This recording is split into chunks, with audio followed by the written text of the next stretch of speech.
Move now. The command is urgent. A life may be in danger.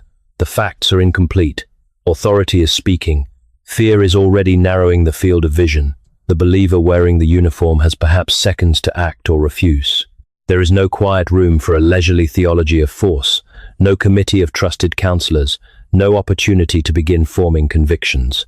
The decision arrives before the argument is finished, and the hand may move before the conscience has learned how to judge. This question therefore belongs not only to the officer or soldier already serving, but to the recruit considering the oath, the family that will bear its costs, and the Christian wondering whether such a profession can be entered faithfully at all. Their circumstances differ, yet the pressure beneath them is the same. When delegated power demands an irreversible decision, what does allegiance to Christ require? Two easy answers offer escape from that labor.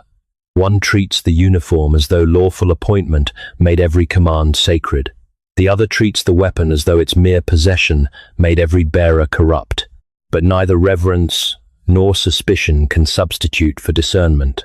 Authority may be legitimate without being limitless. Force may be protective without being pure in every use. The Christian question is not answered by blessing the office without examination or condemning it without distinction. We must ask more difficult questions. Can protective force remain governed by love? How does conscience distinguish courage from aggression, obedience from surrender, conviction from fear or bias?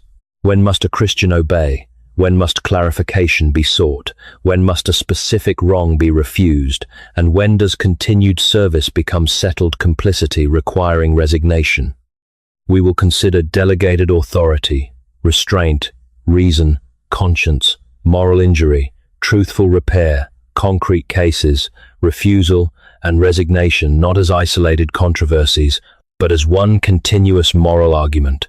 The aim is a usable structure for judgment before crisis compresses thought into habit and command gathers its own momentum. If patient Christian reasoning matters to you, continue with this channel and consider commenting, "My first allegiance is to Christ, even when obedience is costly." A theology postponed until the decisive hour is seldom replaced by wisdom. More often, fear, training, loyalty, and momentum speak in its place. So before judging the weapon, we must look beneath it and ask what authority the uniform truly gives and what authority it can never give. The right to issue a command does not begin in the voice of the commander. It begins in a public trust, a limited authority granted for ordered service, the protection of neighbors, and the preservation of what is just. The uniform signifies that trust. It enlarges what a person is permitted to do, but it does not create a new species of morality in which evil becomes good by authorization. The badge changes one's office.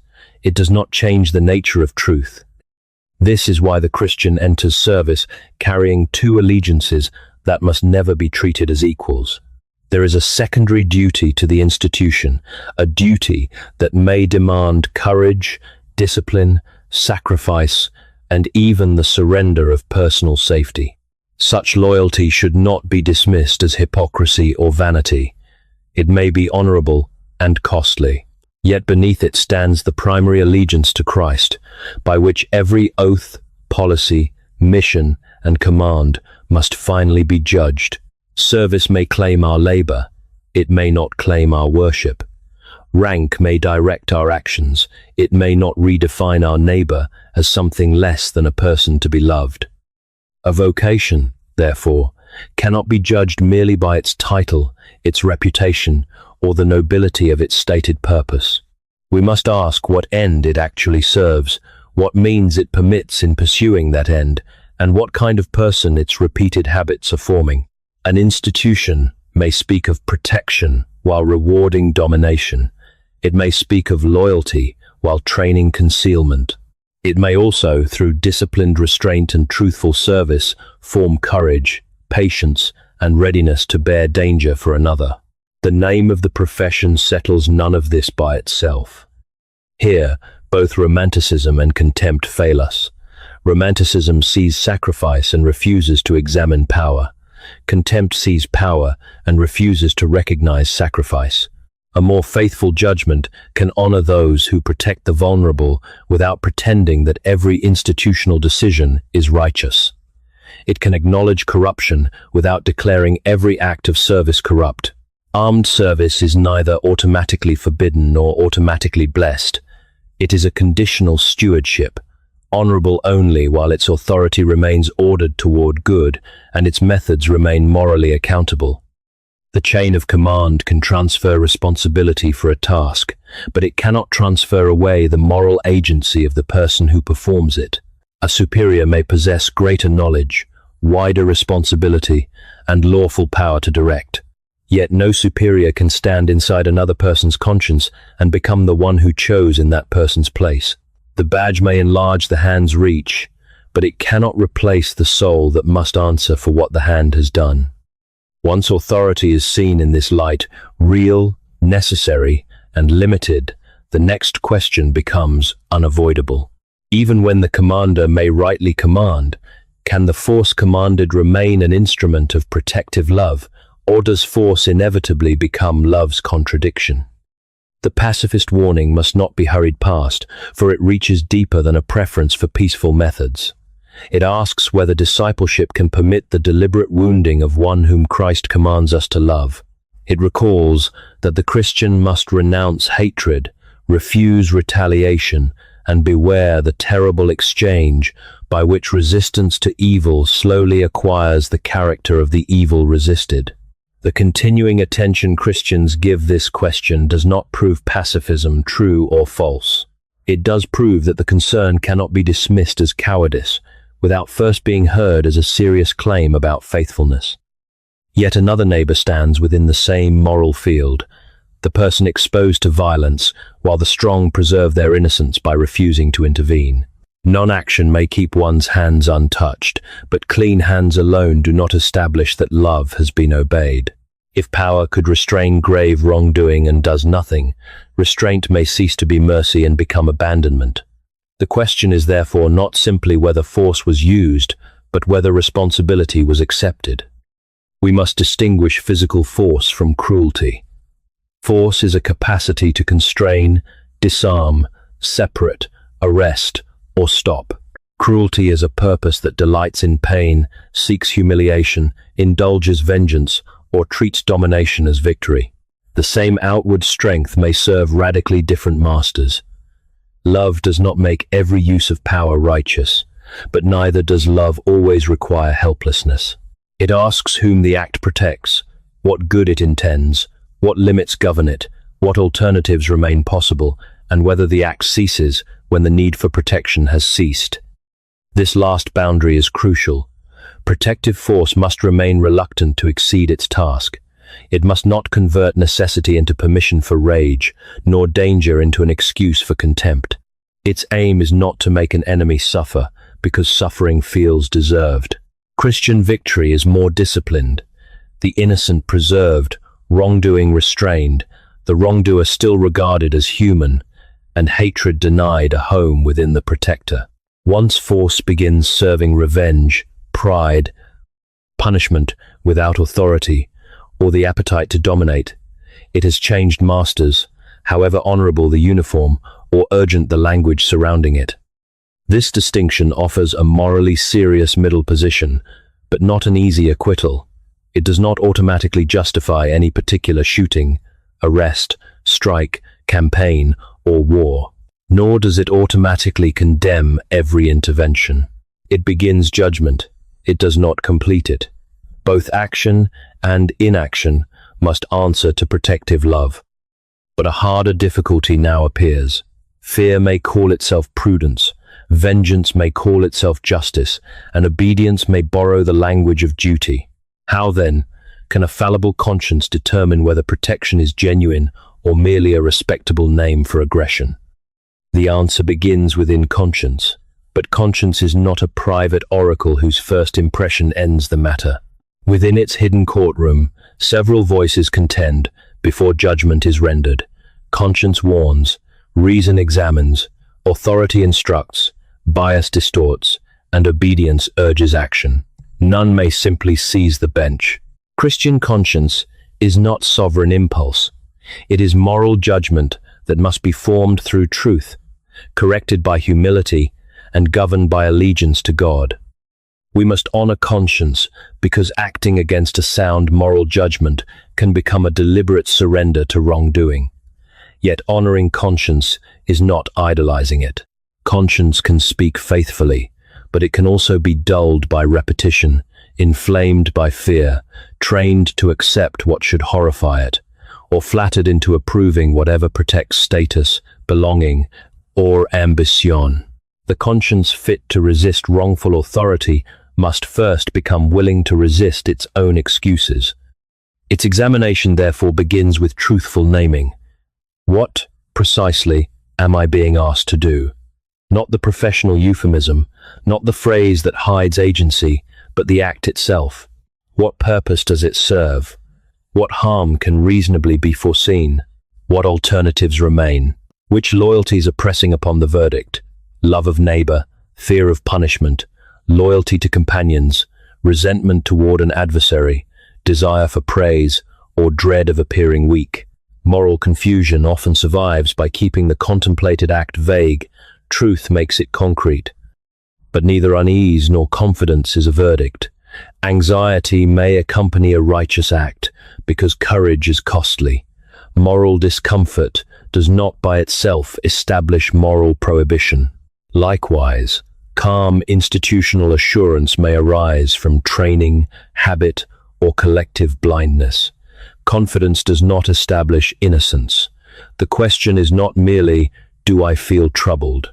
But, what is the trouble revealing, and does truthful reasoning confirm it? Prayer belongs here, not as a device for making desire sound sacred, but as the surrender of desire to correction. Careful reasoning belongs here because good intentions cannot transform contradiction into righteousness. Trusted Christian counsel belongs here because isolation magnifies both fear and pride.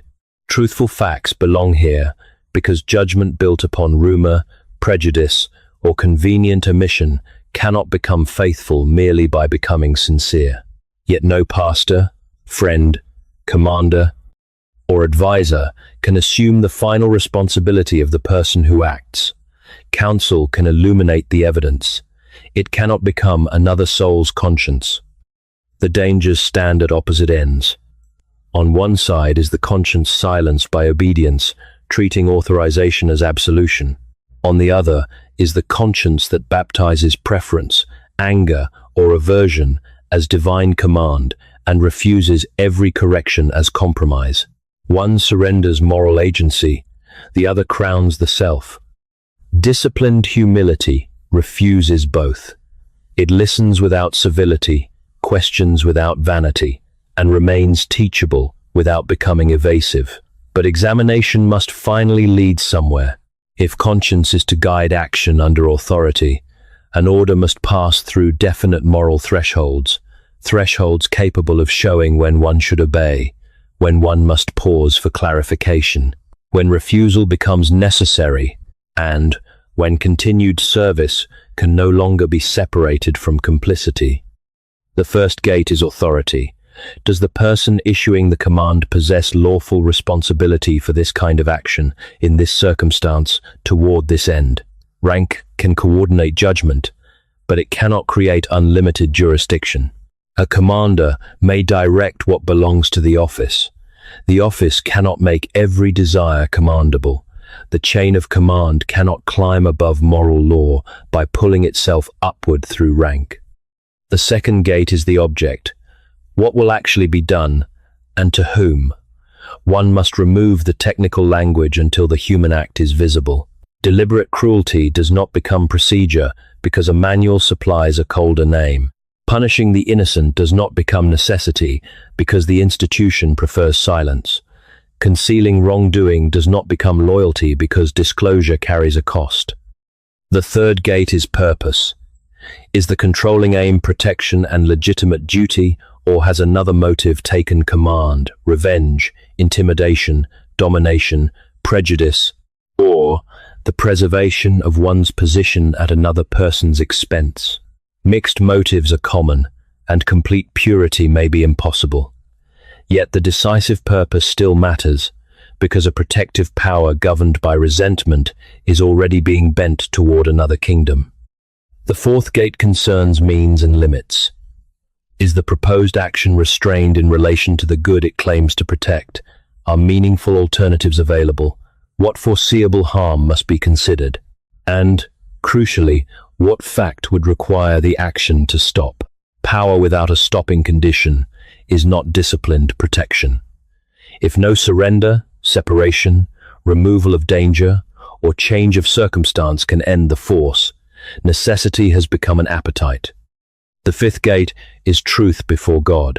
Can the act be confessed plainly, without euphemism, false testimony, deliberate forgetting, or the claim that personal responsibility disappeared when the order arrived? If obedience requires a lie afterward, the lie may reveal what official language concealed beforehand.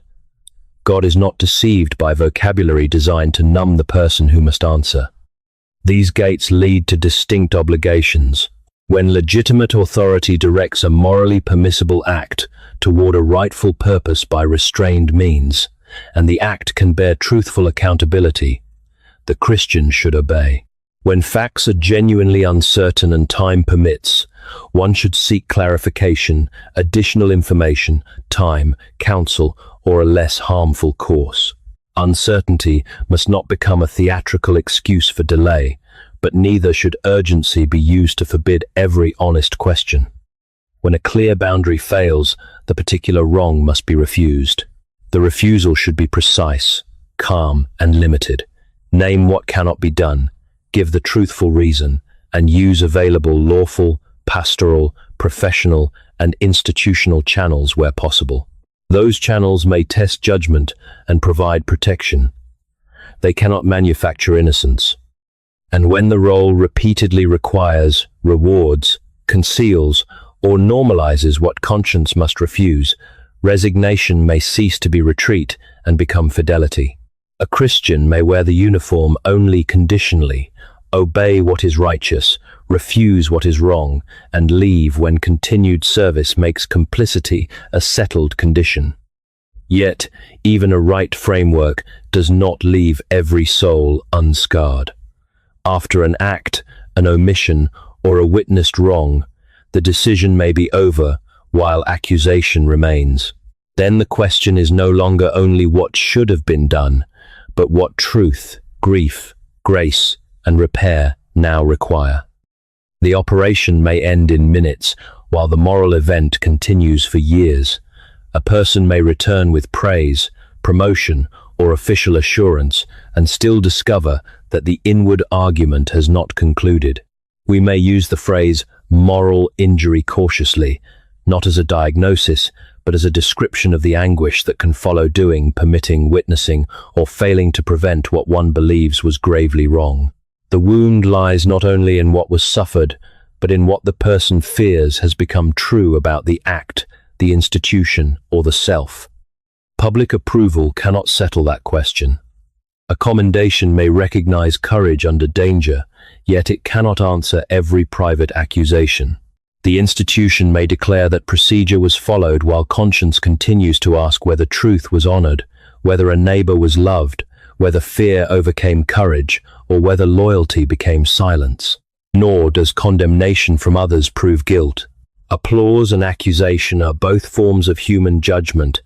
Neither may replace honest moral examination. We must therefore distinguish what shame tends to confuse. Guilt may be accurate, calling for confession and repentance. It may be distorted, assigning wickedness to a person who acted faithfully amid unavoidable tragedy. It may be transferred, carrying responsibility that belongs principally to another. Or it may be mixed with grief, sorrow over terrible consequences, even when no morally better course was available. These possibilities cannot be sorted by a ready-made slogan. Each requires facts, patient reason, prayer, wise counsel, and the courage to name the act without enlargement or concealment. Christian grace does not require pretending that nothing happened. Mercy is not moral amnesia. It permits confession without despair, lament without performance, and repentance without turning self-hatred into a counterfeit virtue. A wound is not healed by renaming evil as good. Neither is it healed by declaring the wounded person unreachable by forgiveness. Grace tells the truth about sin and tragedy precisely because hope need not depend upon denial. Repair may therefore involve honest testimony, confession, lament, restitution where restitution remains possible, pastoral care, trusted community, and qualified professional support when needed. None promises instant peace. Truthful repair is often slow because it seeks more than relief from feeling. It seeks restored relation to God, neighbor, memory, and responsibility. The family also bears part of the aftermath. Silence, withdrawal, anger, or spiritual confusion may enter the home long after the uniform is removed. Loved ones should be invited into truthful support, but they must not be made investigators who reconstruct every event or absolvers who pronounce innocence merely to keep the household together. Finally, the wound itself must be questioned. Does it point to one wrongful event that must be confessed and repaired within the vocation, or to a recurring demand that service will continue to impose? The first may call for truth and restoration. The second may call for departure. That distinction becomes harder when facts are incomplete, danger is immediate, and institutional pressure is strong. We must therefore carry the 5 gates into the difficult cases where the same command may appear righteous or corrupt, depending upon facts not yet known. Consider first an officer ordered to clear a tense gathering. The command cannot be judged merely by the word clear, as though one verb contained every moral fact. Is there immediate danger, and from whom? What are particular people doing rather than what is assumed about the crowd? Is there time for warning or separation? What means are intended, and what condition ends their use? Legitimate authority may direct a restrained action to protect others, and such an order may be obeyed. But if the object becomes indiscriminate punishment, or if force continues after danger has passed, the moral character of the command has changed. Consider next a soldier directed toward a target near non-combatants. The presence of grave risk does not by itself supply a universal verdict, for judgment depends upon what is known and what remains uncertain. How reliable is the identification of the target?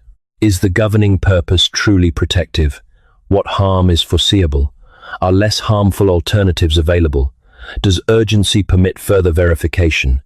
And is operational pressure communicating genuine necessity, or merely suppressing legitimate questions? The 5 gates do not promise omniscience. They require the soldier to examine authority, object, purpose, means and limits, and truthful accountability with the best facts honestly available. Confidence must not be invented to make obedience easier, but uncertainty must not be exaggerated to escape a rightful duty. The third order may arrive after the physical danger has ended, questionable force has been used, and a colleague or superior demands an account that omits, alters, or denies what occurred. Here, the decisive weapon may be the lie. The authority gate fails because no office possesses rightful power to command falsehood. The object is concealment. The purpose is protection of the team at the expense of truth. The means injure both the person wronged and the integrity of justice. Loyalty cannot transform deception into protection. The false account must be refused, even if truthful reporting brings isolation, discipline, or loss. The fourth case allows almost no deliberation. A threat is immediate. Another person may be harmed. Hesitation and excess are both dangerous. In such a moment, the 5 gates are not recited as an examination. They operate through formed perception, seeing the threat without enlarging it through prejudice, intending protection rather than punishment, choosing restraint within available means, and stopping when protection has been achieved. The swift act may be faithful precisely because the conscience was trained before speed became necessary. Different facts may therefore produce different conclusions without requiring different moral standards. One command may be obeyed because lawful authority seeks protection through proportionate and accountable means. One specific act or falsehood must be refused because a gate clearly fails. And where an institution repeatedly demands indiscriminate harm, suppressed questions, or dishonest accounts, resignation may become necessary because complicity is no longer exceptional but expected. These cases are moral illustrations, not legal or operational advice. Their purpose is not to pronounce verdicts where decisive facts are absent, but to expose the variables that fear, loyalty, anger, and institutional momentum tempt us to hide. Hard cases do not abolish judgment. They reveal whether we apply one standard to every uniform and every tribe, or adjust the standard to preserve the conclusion we already prefer. Yet the final case uncovers the difficulty beneath all four. When time disappears, people commonly act from habits already formed, loyalties already ordered, and questions already practiced. If principled action is to remain available under pressure, preparation must begin before the next command arrives. Preparation begins by writing down what pressure will later tempt us to revise. Those who carry delegated power should name their non-negotiable boundaries before adrenaline quickens obedience, before loyalty makes concealment appear honorable, before fear of discipline magnifies the cost of truth. A boundary remembered vaguely may be negotiated away. A boundary examined, stated, and shared is harder to disguise from oneself. This should become a personal rule of moral readiness. What questions must be asked before action when time permits? Which facts require verification? Whom can I contact for counsel or reporting? How should concerns be recorded accurately and through appropriate channels? What conduct will I never commit, excuse, omit, or conceal? The purpose is not to predict every crisis, but to establish a truthful posture before the crisis begins shaping perception. Language must also be rehearsed. Under pressure, conscience may recognize danger, yet fail to find words before momentum carries the decision forward. Simple sentences can preserve moral agency. I need clarification. I cannot truthfully sign this. I believe this act crosses a boundary. Such language is neither theatrical rebellion nor timid evasion. It is disciplined speech, precise enough to identify the problem, restrained enough to invite correction, and firm enough to withstand intimidation. No one should attempt this formation alone. A circle of correction may include mature Christian counsel, pastoral care, family, appropriate professional guidance, and trusted people who understand the vocation without becoming captive to its assumptions. But they must be courageous in both directions. The officer or soldier needs companions willing to expose cowardice disguised as conscience and aggression disguised as courage. Agreement is comforting, correction is formative. The more hidden preparation concerns the adversaries within. Contempt can distort the face before us. Fear can transform uncertainty into imagined certainty. Tribal loyalty can make truth appear treacherous. Resentment can turn protection into punishment, while pride in control can make restraint feel like weakness. Even the desire to be celebrated as hero or dissenter can corrupt judgment. One may oppose the crowd and still be ruled by the crowd's attention. Families, too, should speak before the consequences arrive. Reporting may bring isolation. Refusal may bring discipline or reassignment. Resignation may threaten income, identity, plans, and belonging. These costs should not be dramatized, but neither should they be hidden until loved ones are forced to bear them without preparation. Shared honesty cannot remove the price. It can keep surprise from becoming another instrument of pressure. Prayer, confession, truthfulness, and self-examination are therefore not ornaments placed upon decisions already made. They train perception. Prayer reorders allegiance. Confession weakens the habit of concealment. Truthfulness makes euphemism less persuasive. Self-examination reveals the motives that professional competence alone cannot correct. In the compressed hour, a person commonly reaches for the character, words, and relationships already practiced. Preparation clarifies the boundary, but the next question is cost. When keeping that boundary threatens status, security, fellowship, or vocation, will courage mean remaining, refusing, or surrendering the career itself? The cost does not determine the duty, but it reveals whether conviction was merely admired or actually possessed. Saying yes may expose a person to danger. Saying no may expose that person to discipline. Saying no more may require relinquishing the vocation itself. Courage cannot be identified by the outward shape of the choice. For obedience, refusal, and departure may each be faithful, or each may become a disguise for fear. The Christian should obey when authority is genuine. The act and its purpose are morally permissible. The means remain restrained. Truthful accountability is preserved, and judgment has not been purchased by fear, favoritism, or the desire to belong. Such obedience is not servility. It accepts rightful direction for the protection of neighbors and the common good. There are moments when refusing a good command would merely enthrone private preference above legitimate responsibility. But when a particular demand requires cruelty, falsehood, wrongful targeting, concealment, or force beyond its protective limit, obedience must end at that boundary. Refusal should name the wrong precisely. It should be truthful, calm, and willing to be examined. It need not insult authority to deny authority's misuse. Indeed, theatrical contempt may obscure the very moral clarity refusal is meant to preserve. Christian dissent does not seek the intoxicating identity of rebel, hero, or martyr. Defying an order is no proof of virtue. Pride can flourish beneath resistance as readily as beneath rank. Resignation becomes necessary when the wrong is no longer an exception that can be opposed, but a recurring condition of service.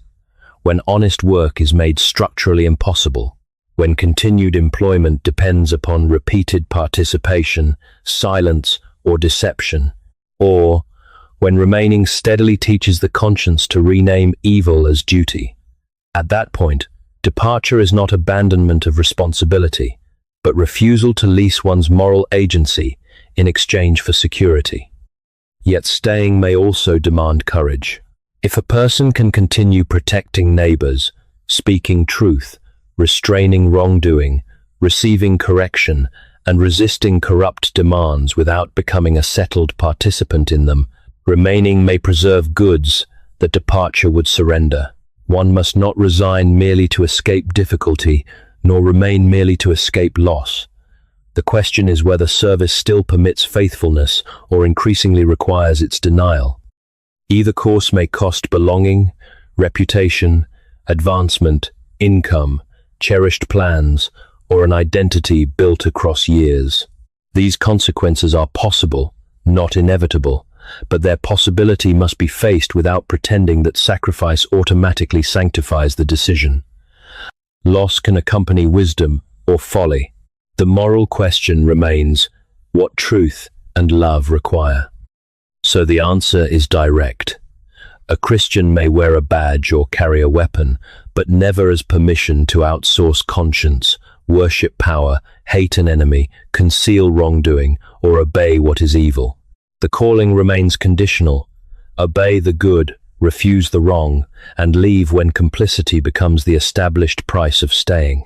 Yet beneath every career decision lies the final contest, not merely whether power is retained or surrendered, but what power is making of the soul that carries it. Move now. The command returns, as urgent as before. A life may hang upon the next decision, facts may remain incomplete, and the believer may still possess only seconds. Yet those seconds need not be empty. They can contain an ordered allegiance to Christ, the 5 moral gates, boundaries rehearsed before fear arrived, and a community authorized to tell the truth. Preparation does not remove uncertainty. It determines what will rule us within it.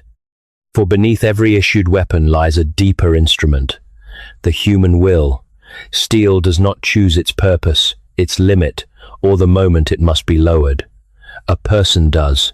That will may be disciplined by protective love, humility, reason and truth, or it may be captured by fear, pride, contempt, and the appetite for control. The decisive question is therefore not only whether authority has been placed in our hands, but whether authority has taken possession of our hearts. This is why neither the badge nor laying it down can save a person. Remaining can conceal cowardice. Departure can conceal pride. Vocation must be laid before the cross, where rank is measured, motives are uncovered, wrongdoing is named without euphemism, and repentance remains possible without denial. Their authority is returned to its proper scale, a temporary trust, never an ultimate claim. Their failure need not become a permanent identity, and service need not become an idol. Protective force can remain governed by love only while it accepts judgment, restraint, truthful accountability, and the command to see even the adversary as a neighbor before God. So ask yourself 3 questions, and do not answer them theatrically. What order do I secretly dread receiving? What conduct have I learned to describe more gently than truth allows? Who has permission to contradict me before pressure arrives? The aim is not a spotless public image, nor escape from every tragic burden. In a broken world, faithful action may still leave grief, and forgiven failure may still require repair. The aim is integrity, a soul that will protect without hatred, obey without civility, refuse without vanity, repent without despair, and surrender position without surrendering hope. This is the victory power cannot give, and resignation cannot guarantee the preservation and transformation of the person who refuses to let power become master. If this reflection has brought your own allegiance into clearer view, write in the comments, "Authority is a trust. My conscience belongs to God." And continue with this channel if you want further reflections where Christian faith and careful reason meet difficult human questions. When the next command comes, may your answer already belong to Christ.